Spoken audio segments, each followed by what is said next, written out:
Hi guys, welcome. This is the second of our webinars that we have done so far. The first one was on Borneo, and it was giving some travel advice about what to do before you're going to go to Borneo. Things like what kit and equipment are really valuable to take with you, and also preparations such as vaccinations and medical care. Today, we're going to be talking about Finnish Lapland and the Arctic Circle. It's a place which is super close to our hearts. We go there a lot, and we've got brilliant relationships with the wonderful people that live in that part of the world.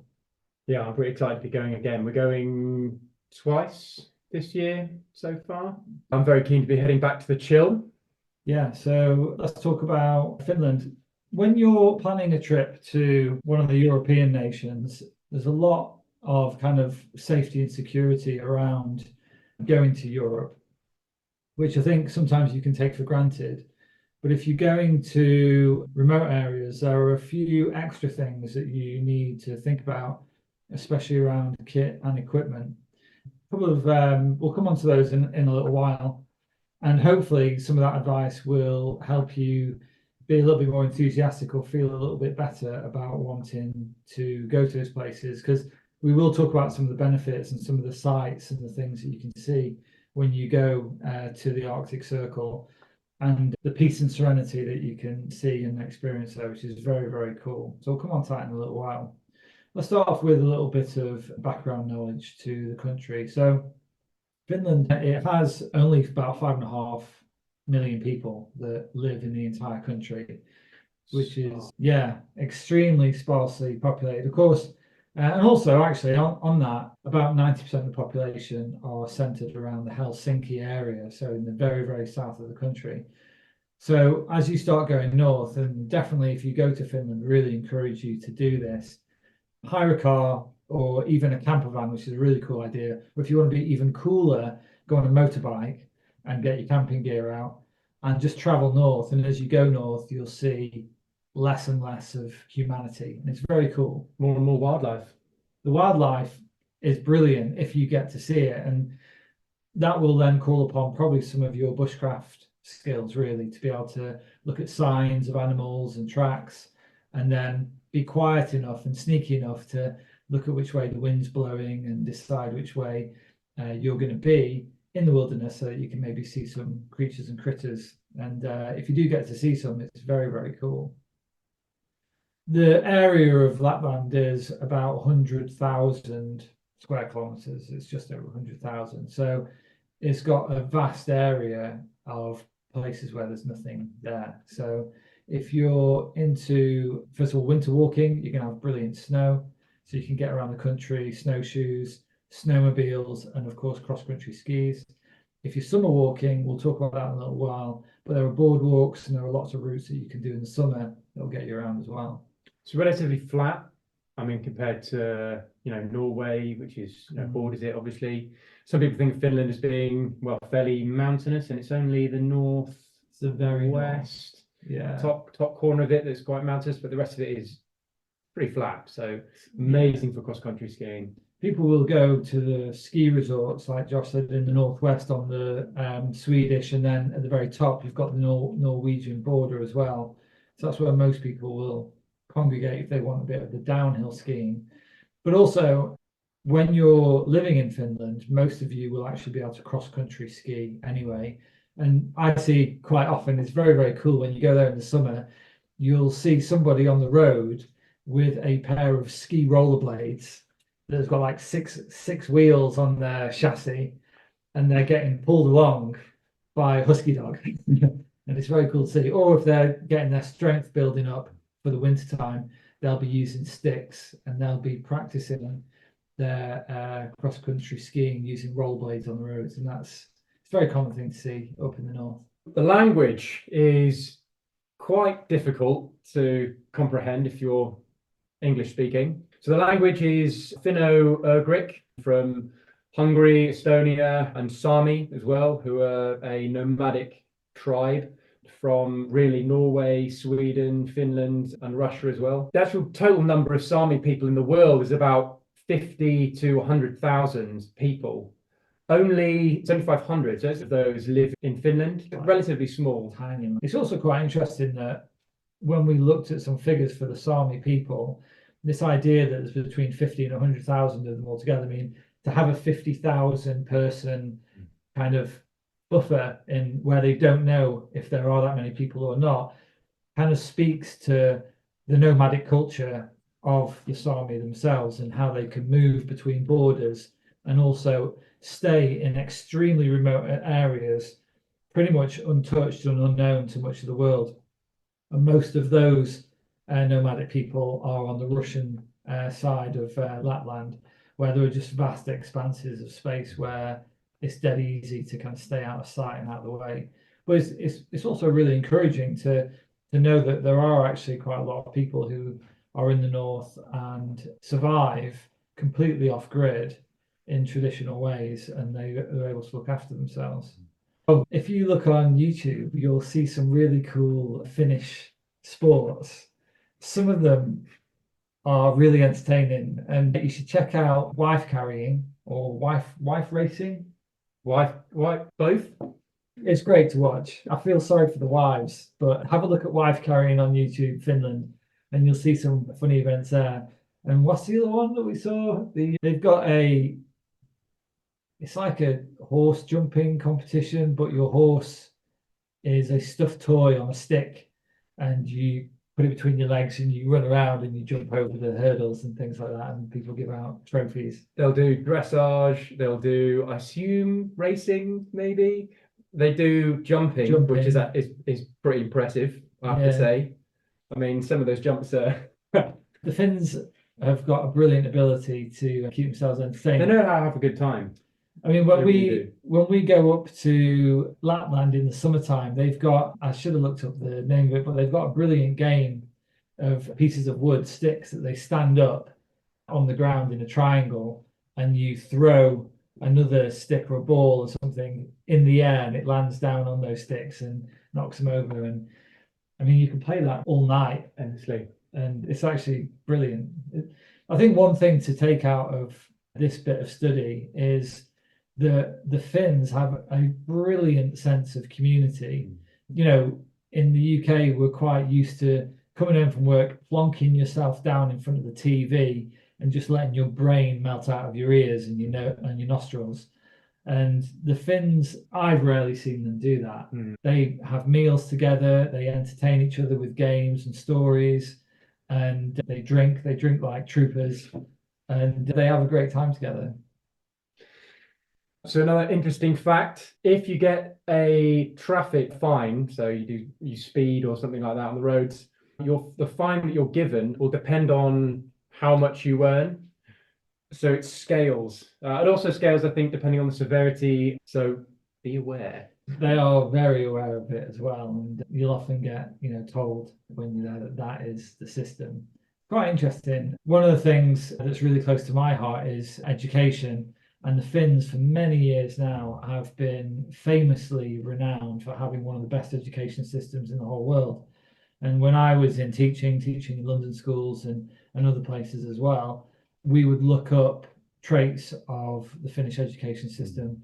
And we actually have a brilliant partnership with some Finnish schools and college-university courses in Tornio in Finland. And we get to hang out with the teachers there and swap ideas and enjoy the things that they're doing as well. I think statistically, they're also one of the least, their government is one of the least corrupt in all of the world. Yeah, that's quite cool. That is definitely said of the Finns. Yeah. If you watch politics on TV, I think you get a clear picture that the politicians are definitely giving the messages from the people in the government settings where they're looking at policy, which is very refreshing, I think, compared to some of the things I've seen in our country in recent years. Isn't there one politician who first became an MP when she was 20? Is that right? That's right. Yeah. I think she's a bit older now. I think she's in her mid-30s, something like that. But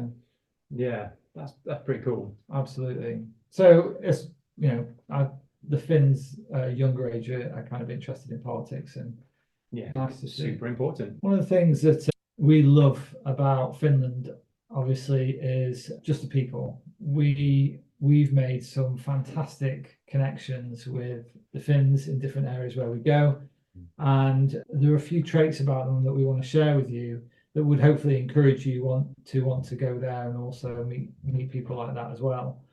We found the Finns are extremely on it. I think part of this is to do with actually the harshness of the environment. When Josh and I and the Polaris team, we go to different parts of the world, it's really important that in certain situations, you do what you say you're going to do. So for example, if Josh and I split up on a route, Josh would say, I'm going to go this way, I'm going to go over this mountain, I'll meet you on the other side. If Josh had to change his route in an emergency, that would be something that would have to happen. But if Josh just decided to go and do something else because he wanted to, and I was waiting for him on the other side, or let's say I thought he was like 6 days late and I thought, well, maybe he's had an accident, I'll go look for him. Then if he's just gone off route for the sake of it, I have no idea where he is. And I think in Finland in the wintertime, because the conditions can be so harsh, the people are very clear and straight talking, and you'll never really see them be late. If they say they're going to be there at a certain time, they're there. Yeah, they're really reliable.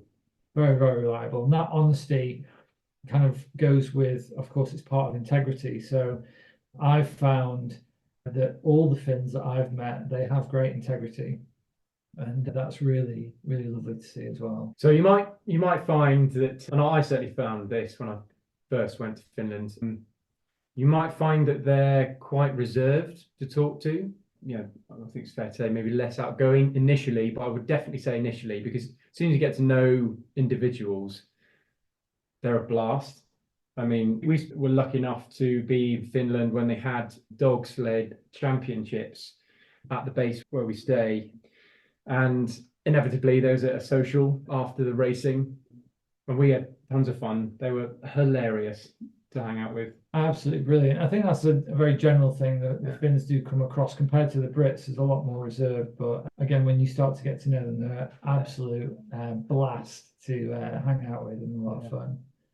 That kind of goes into the family orientation of the way the Finns are. They're very, very family orientated, and that's really lovely to see. And again, from a survival perspective, one of the reasons why communities do stay alive and survive in difficult conditions is because of pretty much all the things we've just spoken about, because of trust, because of family, because of community and respect and integrity. And when you've got small groups of people who are out in the wilderness trying to make things work and to prosper, if you don't have those things that we just talked about, you end up with, I guess, big chinks in your armor, or you can end up with difficulties and hardships if there's a lack of trust or a lack of community, or a lack of honesty. And that's really, really refreshing, I think, to see. I go to some places in the world and also in this country where generally people would lie to you constantly, maybe to get what they want or to get their own way. But I've definitely seen the antithesis of that when we're with the Finnish people. So we'll just go over some kind of organisational tips really of the day if you're planning on heading to northern Finland. These are for both winter and summer. Obviously wildly different. So we'll start with winter time. A big one is boot gaiters. And the reason for that is most of the snow, particularly if you head up to those northern latitudes, is waist deep. The snow is waist deep. If you've got normal walking trousers or even just normal waterproof trousers with walking boots, what you'll inevitably find is that with each step, your trousers ride up and the snow piles in. It can be minus 25 is the coldest that we've recorded in the middle of the day. Yeah, I mean, we've actually had colder than that. We've been down to minus 28 there before in the north. So if your feet are wet because that snow is inevitably melted, that's a serious problem quite quickly, in fact. So either boot gaiters or snow boots are quite good as well. Even a combination. Yeah, maybe even you could go online if you're looking at kit and equipment where it comes to snow boots. Again, YouTube is a brilliant kind of search engine, isn't it, for a resource to know what to look for. So you could look on there for the best type of boots, or even look at what the locals use. That's one of the best things when, in our experience, when we go traveling. What are the locals wearing? What are their locals using? And often you can make really good judgment calls on what kit to get by doing that. One of the wonderful things about Finland, both in the wintertime and in the summertime, is the daylight hours. And I really love this about this place. It makes it very mystical and magical in a lot of ways. Obviously, because they're so high up on the planet, in the wintertime, they get a lot less light. In the summertime, the sun doesn't really go down in some places if you go far enough north. And so because of that, the eating and the sleeping habits of the Finns changes over the course of the year. We often go in the wintertime, and breakfast is super early in the morning, mostly because whatever the sunlight is in that time of year, they often want to maximize on that time. So they'll get up before the dawn, eat really early, and then suddenly you find out you're eating lunch at 10 o'clock in the morning. And you're like, well, if this was a weekend back home, I would have only just started my breakfast. So, and then obviously dinner time then will be kicking off maybe even at 4 o'clock in the afternoon, because you're going to get an early night, or if you're a working person, you're going to be coming home, or if you're kind of like, you work outdoors at the farms or anything like that, your equipment needs to go away because you're going to get a temperature plummet as it gets into the nighttime. So the eating habits during the wintertime, everything's pulled a lot earlier in the day. And also they eat really great, amazing stodgy foods like fish chowders, which are amazing, and lots of potatoes and lots of cream, things that will give you a good, long, slow burning energy throughout the whole day. It's beautiful food. It's wonderful. And then for things like vitamins, I mean, you go there mid to late summer, and the forest floor is just covered in berries, all in the kind of blueberry family. So in the summertime, they're eating those fresh. They're absolutely making compots and things, which you get throughout the winter, amazing compots. But going back to the time of the unusual times to eat your lunch and dinner, you get used to that pretty quickly, especially in wintertime, because of how fast your body burns energy. It's cold. And also you're walking through the snow for a day hike. So you do think, well, I'm not sure I'm going to be able to eat anything at lunch. You will, absolutely, you will. I think this lends itself again to the culture. The Finns spend a lot of time in friends and families sitting around a table. They have a meal, and then you'll find them be able to just chat and talk for hours and hours on end.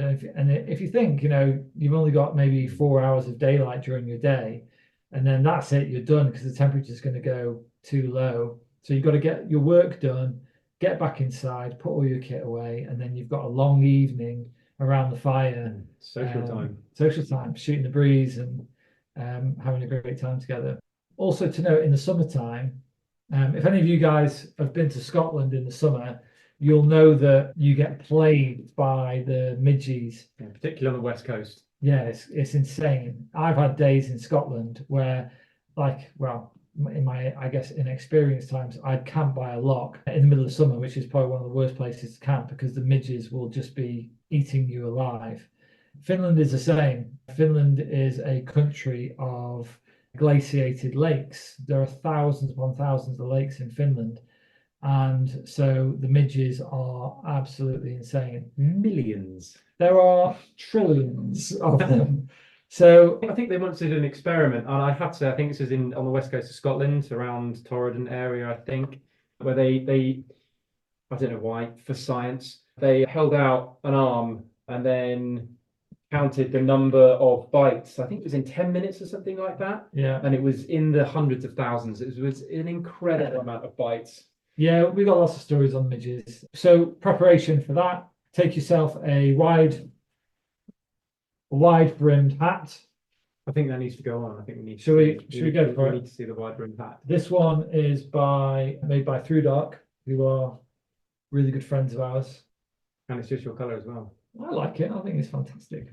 So wide brim hat, and then a mosquito net around that, a neck scarf to protect anything that's sticking out, and then Thin gloves in the summer. a pair of gloves as well. I'm Your afraid. hands get it everywhere, gets it. Yeah, the gloves, wear a pair of gloves or you will get chewed. And also the clothing that you're wearing, it's quite fashionable to wear tight fitting jeans and trousers. The gap, the bottom of the leg where you have a gap, then a small sock or like a trainer sock, and then there's a bit of ankle there. Don't do that. Yeah, they will find you. Terrible idea. They will find you. Yeah. So stay covered up, nicely wrapped up, and wear not so tight fitting clothing. So because midges can bite through some of your clothing as well. So be warned. Not to put you off going in summer. It's amazing. So little bit of another bit of kit that you might want to think about, particularly for the winter time, because of those extreme temperatures. And it's dry. It's a dry cold, so it means that every time you breathe out, you're losing far more moisture through your breath than in a more humid environment like we are in the UK. So you need to hydrate a lot. So you need a water bottle on you at all times, and a good tip is to keep that water bottle inside a pocket. If you've got an inside pocket of a ski jacket or your outdoor jacket, because the likelihood of it freezing if you just put it in your rucksack is quite high. I've had that multiple times and it's quite frustrating. Yeah, Josh and I have, I won't call them arguments. Do we argue about this? It's a lively discussion about whether you should have a camelback in your bag. Now, I don't like camelbacks kind of just off the get-go, so I'm probably a little bit prejudiced against them. But one thing that can happen is if you've got a camelback in your rucksack and the temperatures are really low, the camelback can freeze and the water in the straw can freeze and it can split. So Josh has got a counter argument to that. Well, I mean, so that is definitely a thing, and I've definitely experienced that before. But then someone showed me that if you just bite on the little nozzle piece and blow, you can just blow the water down back into the camelback. Solves the problem. I have seen that you can get these neoprene over the top tube things. You can. I'm sure. I don't know if that will work as well in. I mean, there are pretty extreme temperatures. I know I've seen people use them in the Alps in the wintertime. That works really well. But this is, this is even colder. So, but bite and blow it down back into the bag, and that works as well. I think if you're going to take a piece of kit like that and you're going to, you really love that bit of kit and it's held up brilliantly in other circumstances and you're new to going to the Arctic conditions, fine, take it with you and try it out, but have a backup something. And one of the things that I use mostly in cold conditions is a platypus bladder. And the platypus is basically just a plastic bag. And when they're empty, they squash down flat. So they're really good for going in large inside pockets, even a trouser pocket as well. I mean, they're also massive gram savers. You are working quite hard. You're walking through the snow a lot. Even with snowshoes on, your workload is greater. So something lighter is always useful.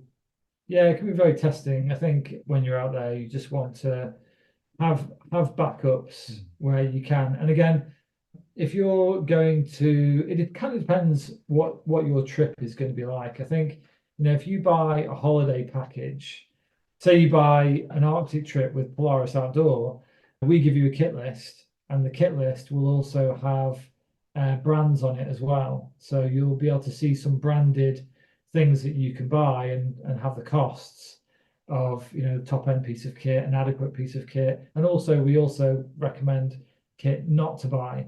And there are some brands that we would say stay away from these brands because in these conditions, they're just not going to hold up. They're not built properly, or they're just too cheap, and they're going to break, or the cold is going to get to them and they're not going to work as you want them to. So research on the equipment is something that will definitely help you out and also help you to feel more confident out there. Some companies that you might go with in the wintertime, like a Husky Dog sledding adventure, for example, which we'll talk about more in a second, they might just lend you all the kit that you need, and that's brilliant. And in Finland, they kind of don't mess around. You get these giant onesies, and you'll wear a giant onesie fleece suit, and then on top of it, you'll wear a waterproof, windproof, what do you call it? It's a onesie again, basically. Double onesie double onesies, and combo. that will help you to, you know, kind of fight off the Massive gloves. huge gloves. Lose all dexterity, but much appreciated when you're on the back of a dog sled or a skidoo.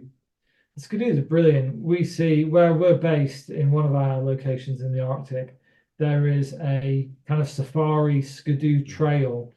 And if you look at it on a map, it just hits out into the middle of nowhere. I mean, miles. Extremely exciting. It's very cool if you get to do it.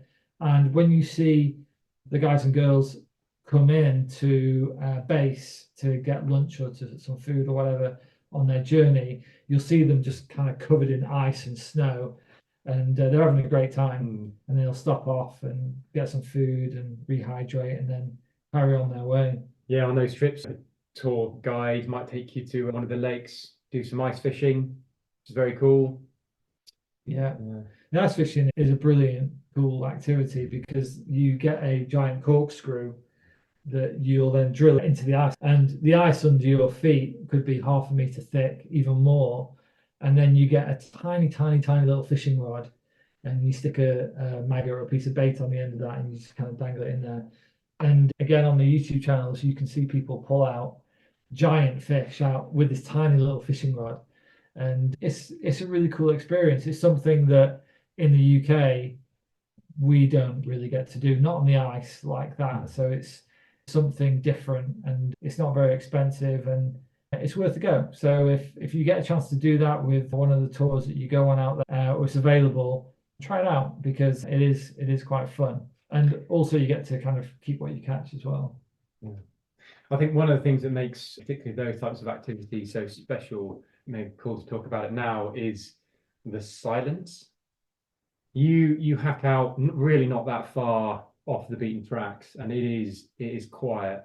It's a level of quiet that it's quite difficult to come by in the UK. I mean, it's usually quite still as well. It's kind of more than silence. It's like pure peace, isn't it? I mean, it's a silence that's thick. Yeah. You can cut the air with it.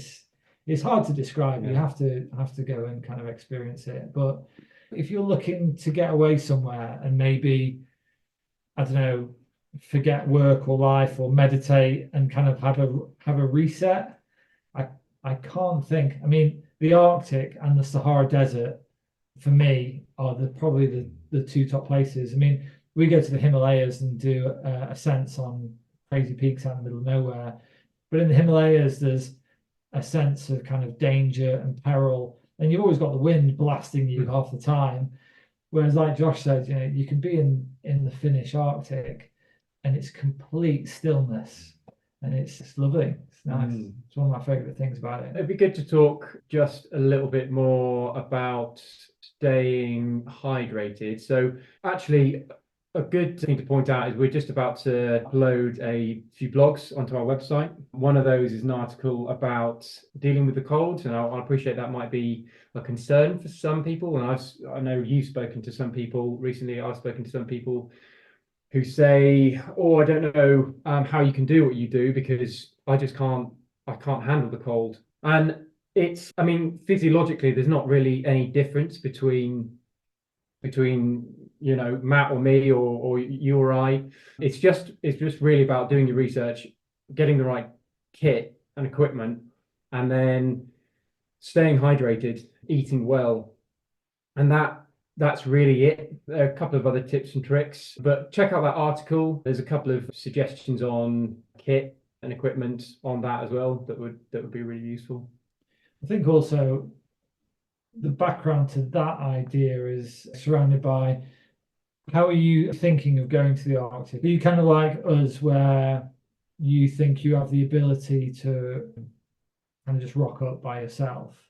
And I would suggest that if you're not a kind of seasoned traveler, or you're not used to, or you haven't been to many cold places, the first step, or a good step, would be to find a tour guide or a tour guide company and join a party and kind of start there.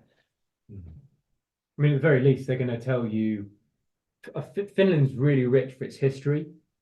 as well as wildlife. We talked a little bit about the wildlife. An in-country guide will paint stories of, the movement of Sami people, what happened in the Second World War, for example, which is a very pivotal area. Yeah. So it's fascinating. The war stuff is very cool. Me myself, I quite like World War II era stuff. Where we live right now, the Spitfires are just down the road at Goodwood, and you see them flying out a lot of days, and it's really cool to see. And when you go to Finland, one of the places we go to in Tornio has buildings that are there from the war, and there are bullet holes in the buildings in the red brick, and you kind of like look at it and you're like, whoa, are those bullet holes? And then suddenly a story breaks out, and the person who is taking you around or is leading you, they just bang out an incredible story from the war that was about either their grandparents or this or that, or the people that were in this area. One of the other places we go to is incredibly rich. There's a trench that was dug across the entire width of Finland when the Finns, they successfully ejected the Germans out of the north of the country before the end of the war. And the Germans dug trenches and they planted thousands of landmines. And the stories that we hear in those places is absolutely brilliant. And those stories are handed down and not forgotten. And people learn from the good and the bad about all the stories. And again, it's really enriching to your experience when you're out and about there. So just a couple more awesome recommendations, things to do. Finns are big on the sauna, and it is a welcome break. If you've been working hard out in the snow, come and get some sauna time. They're big on it. Challenge for you. We have a bit of a competition. I'm winning that competition. No, you're not. You're not even a little bit. So the competition is this. Get in the sauna, get the temperature right up, and then when it's at peak, you get out and jump into the snowdrift. And I mean, cover yourself in snow. And then see how long it takes you till your body or mind, whichever goes first, goes, nope, I'm done with this, to get in. I've got the record, I think. I think you did like 15 seconds. It was to the tune of 6.5 minutes, I believe. I think it was double Matt's, in fact. I think he's exaggerating a little bit. I don't exaggerate. I got at least 5 minutes. Told you a million times. Anyway, yeah, the sauna is wonderful, and you get the contrast of the hot and cold, which is really lovely. Let's talk about skiing. So if you go to Lapland in the wintertime, you're going to be going skiing, okay? And it doesn't matter if you can't ski. In fact, for the Brits, a skiing holiday is kind of like would we call a skiing holiday middle class now? Is those days gone by? Maybe. I think lots of people do. I certainly did in school. I'm from Stoke, and no one skis in Stoke or Birmingham. So if you're from Birmingham or Stoke, you don't know how to ski. And if you're from Birmingham or Stoke and you're watching this, you don't know how to ski. And actually, Richard Hammond said that, so it must be all right. He says, I'm from Birmingham, I don't ski.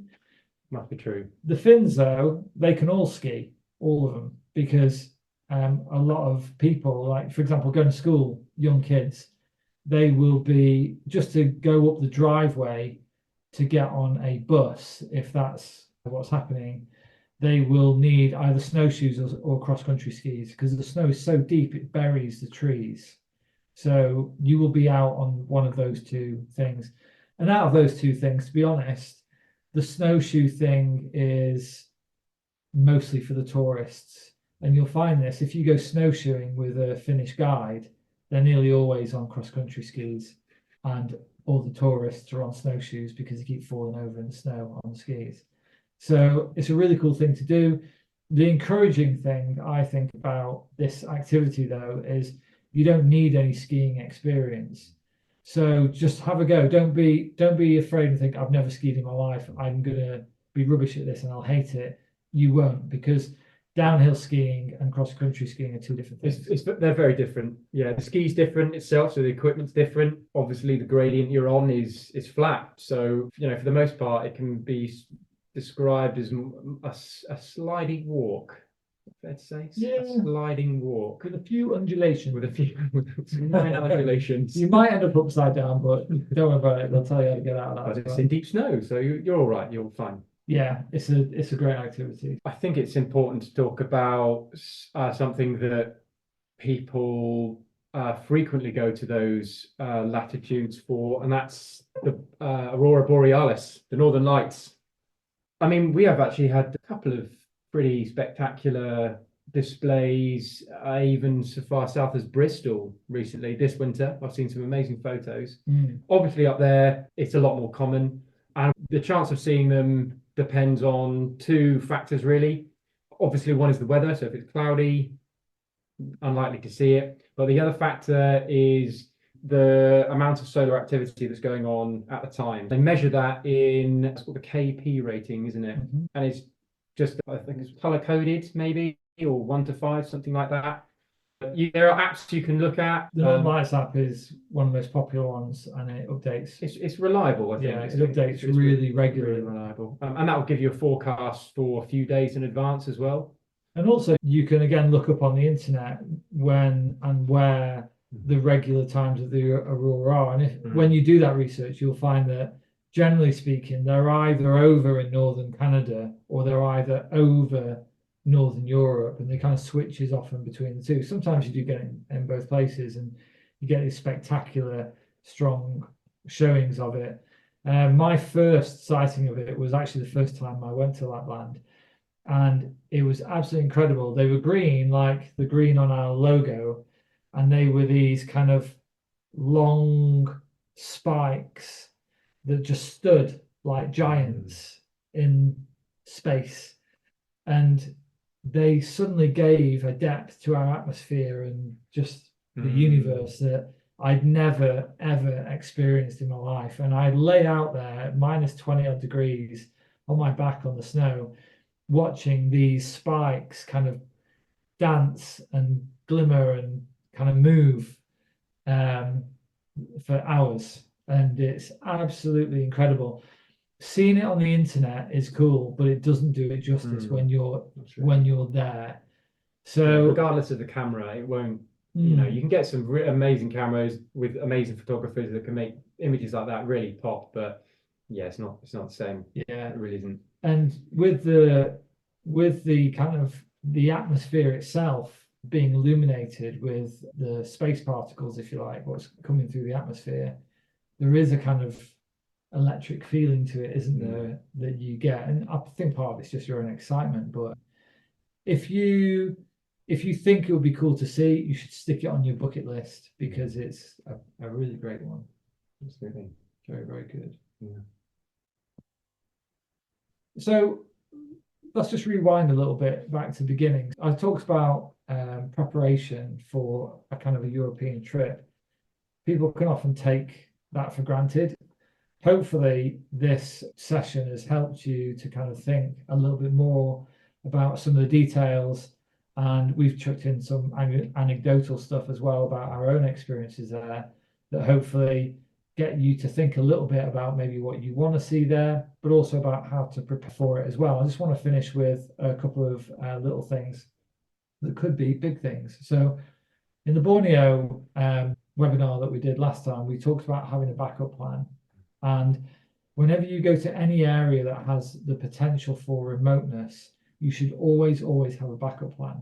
Now, that might not be that easy if you are paying for a kind of standard tour from a tour operator. And I just want to show you or tell you what we do. So some of the places that we go to are relatively close to the Russian border.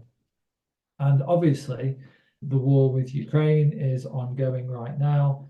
And being so close to the Russian border, it can be potentially worrying that there could be difficulties, or you can use your imagination on that side of things. Finland has actually very recently joined NATO, which they kind of told the Russians that they wouldn't do, which is part of the treaty, which they made many years ago. And often we will get customers and clients who will say, what about this? And what about that? And what about Russia and this and that? And these are legitimate things that you should not not necessarily be concerned about, but you should definitely look into to make sure that either the tour operator that you're going with is prepared for such things, or you have your own plan to be able to exit that type of area if you need to. Now, I just mentioned Russia and Ukraine and war, but it could just be bad weather and you don't want to get caught in a storm or something like that. Now, if you've got your own transportation, that is an advantage because you can move where and when you like. So if you're looking at the weather, you can move out of the way of bad weather. And if you can preempt that instead of doing it in the moment that the bad weather hits you, plenty of movies where that goes wrong, you can get yourself to safe places in good time. And that's what you should be thinking about. We have a risk assessment for a Russian invasion of Finland, and we use that and we give that to our clients who come with us so they can see what it is. And that uses a bus company in an emergency who has a driver and a bus who could put my team onto a coach and get them right down to the south of the country and then get us on a boat and get out of there. Because usually in a kind of war situation, the first thing that's going to go out the window for availability is airspace, because one or the other fighting enemies would want to control the air using jets, and so nearly all your planes are going to get grounded. So using the water or potentially roads or trains is a much more sensible idea in the get-go when it comes to those kinds of conflicts. If you don't know anything about that kind of situation, you should probably look into it. Some of the things that are happening in the world in 2024, some of them are quite tricky. And if you are traveling, it would be wise to not ignore those kinds of signs and signals by watching the news. We've got some questions as well. Someone asks, how quickly can you get to the adventure zone from Helsinki? Naomi is going in July, August for a conference, but would love to see the country too. You're looking at a day's drive easily. So you've got kind of a couple of stop-offs. In the wintertime, you go from Helsinki to Rovaniemi. You can fly into Rovaniemi, and Rovaniemi is very much the kind of the twinkle town, tinsel town of Finland. It's the traditional residential home of Santa Claus, in fact. And I think he pretty much permanently lives in the airport. Every time I've been there, he's just always been in the airport. So maybe you don't need to go that far. But if you're driving, you will be driving for a whole day to kind of get to those kinds of areas. So be aware of that. Finland is a glaciated country. Most of the roads are north-south. So when you get on that road, it's a long, long road going to the north.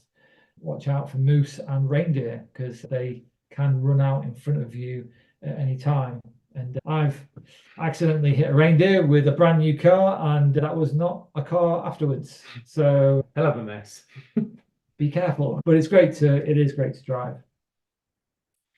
So we've got another question regarding tips for key phrases or cultural norms to watch out for in terms of not offending local people, and that's mainly Helsinki area, but we can broaden that. Gators. Thank you. Yeah. Hey. Hello. Yes. I got this down. I find the Finnish language extremely difficult. Quite phonetic though. Yeah. So what we've done, I should have brought one down with me actually, but when we have clients go out with us, we have a page of vocabulary, and it's all the polite things, the pleases, the thank yous, the how do I get to this place, the how to deal with restaurateurs and buying food, and also then transportation and things like that as well. Most of them, they pretty much all speak English. Yeah, like perfectly, really well. But they love it when you make an effort. So yeah, absolutely. Yeah. Another question is, do you drive on the snow, or is there any attempt to plough the roads clear in any areas? Yes, they do plough the roads. They're quite good at it. They're brilliant at it. They'll even in each community, you'll have the tractor guy or girl, whoever, will go around all the local areas, different villages in their kind of, I suppose, region, if you like, and plough everything. And they'll do that pretty much daily. The main highways are kept super clear Super clear. for the most part. When I say super clear, they are an ice rink. Yeah. They're ploughed and kind of compacted to solid ice, but all the cars will be wearing winter tires with spikes, and so your grip is exceptional. They're really good. If you're not a very good driver, I would think about maybe checking out some like winter driving lessons. Where the roads are not ploughed, there are snowmobiles, and we've already talked about snowmobiling. If you get a chance to do snowmobiling and you've got a driver's license, you will need it with you. Is it just a normal driver's license that they need for that? That's Or do they right. need- yeah. Yeah, it's a normal driver's license. I think you have to be 18, Yeah, I think. and you can get to do that. It's incredible. It's a lot of fun. Okay, got a couple more questions. Snowshoes and skiing, is that okay with dodgy knees? Yeah, so Quite low impact, really. yeah, it is pretty low impact. I suppose it depends on the nature of the injury. That's, I suppose, difficult for us to say to a certain degree, but I mean, it is low impact. Snowshoeing is essentially just walking, so it's the same as walking. Just your steps will be slightly wider. Kind of walk like John Wayne a little bit. That takes a little bit of getting used to. And the other key difference with that is that, so they do pivot. You've got like a flat, imagine my hands at the flat snowshoe. You'll normally have a pivot point at the front, so your foot can do that in the shoe. So the heel goes up. So the heel goes up, but that does leave your foot relatively flat. And what that can mean is that the main working areas move from lower down in the foot, or not the main working areas, but some of the muscle stress, if you like, moves higher up the leg. And I've found this before with winter mountain walking in Scotland, where I had an injury related to this, which you can check out on another, just massively upselling this, on another blog that is being written and will be uploaded very shortly on coping with injury in remote regions. That was a knee injury, so relevant to that question. And that flat shoe can mean that the knee works in different ways. So I think the other thing to remember, and it, again, it depends on the injury, if you've got knee problems, is because it's a new activity, it can be snow can be unstable. yeah. So if you have trouble getting up on a fall, you will fall over a lot on your first day, certainly on the skis. And that's mostly because under the snow where you're traveling, there are trees and rocks and all kinds of terrain. So when you fall over, if you're not good at getting back up because you do have an injury, it's something to consider as well. But I mean, this whole webinar is largely about preparation to go to remote regions. And part of that preparation should include yourself and your fitness. So specifically for walking in snow and snowshoeing, we train when we go to the mountains. We do lots of strength work for thighs, glutes, core as well. If you're concerned though, talk to a physio, and I've done that because of the nature of the injury that I sustained recently. And I did a huge amount of learning on how I can avoid those kinds of injuries or aggravating current injuries further when we're in those environments. So yeah, definitely worth doing if that's a concern. Ooh. What's the youngest age of children you have on expeditions with their families? We're hoping to travel to Finland for adventures a number of years ago, then COVID, then kids. Future dream? ? This is a great question because we've taken 10-year-olds to some of the most remote places in Lapland and ditched them in the middle of nowhere. And then left? No. And they've been fantastic. So now when we go to anywhere in the world on expedition, we do a pre-expedition training weekend with our clients, whether they're kids or adults. And on that weekend, they learn a load of really cool skills, a bit of navigation. They learn how to use a knife, how to make fire, and some bushcraft skills for that particular area they're going to help them be confident and competent in those places. So, I mean, we say this a lot to people. It's got very little to do with your age. It's about the skills that you're learning. And, you know, if you as parents or carers are taking young children within your family, the one thing I would question is, do my kids do what I tell them when I tell them to do it? Or do they not listen to me and they go off and do something else? So if you've got that relationship and discipline, and then you learn some good skills, or you've got some good skills that you can disseminate to the offspring to get them to be safe and operate well, then you can pretty much go anywhere. And we've really found that, haven't we? And it works brilliantly. So if you want some advice on that, just drop us an email. We can actually even send you some lesson plans if you're interested. You know, if you don't want to take a course or you think you can teach some things yourself, we've got some great stuff. Or if you want to, just come on a course with us and you can book some of our weekend training courses that will help you be super proficient and confident in these places. I think we need to blast through these last two questions because we are somewhat running out of time. How do you ask for a beer? Very, very important. Go on, say no, it. no. I insist, please. Kaksi oluta kitos. Kaya and Vera will tell me if I got that right. Or... Shall I try it again? Kaksi oluta kitos. So kitos is thank you. Yeah. Kaksi oluta. Yep. Just like all that. our Finnish friends, please comment in the comment boxes below. And accept our apologies. Absolutely. Question 7, any jabs required? No. Pretty clean. No jabs. So that's the end of the questions. Guys, thanks for hanging out with us today. We're quite enjoying doing this. And if you have any places that you are planning or you would like to visit in the future and you want to have some understanding on those places, give us a buzz. We've been to over 100 countries as a team, and we've got a lot of knowledge on some of these places where you want to go. Yeah, and please check out those articles. We'll have more blogs and information like that coming up, so keep an eye out for that as well. And also, we have a new website which is being developed, which is going to be live in February. And we also have an incredible videographer who is going to be making some content for our YouTube channel. And we've already seen some of it, and it is epic. So keep an eye out for that as well. Awesome. Well, thanks for coming, everyone. We'll see you in the next one. Ciao. Bye.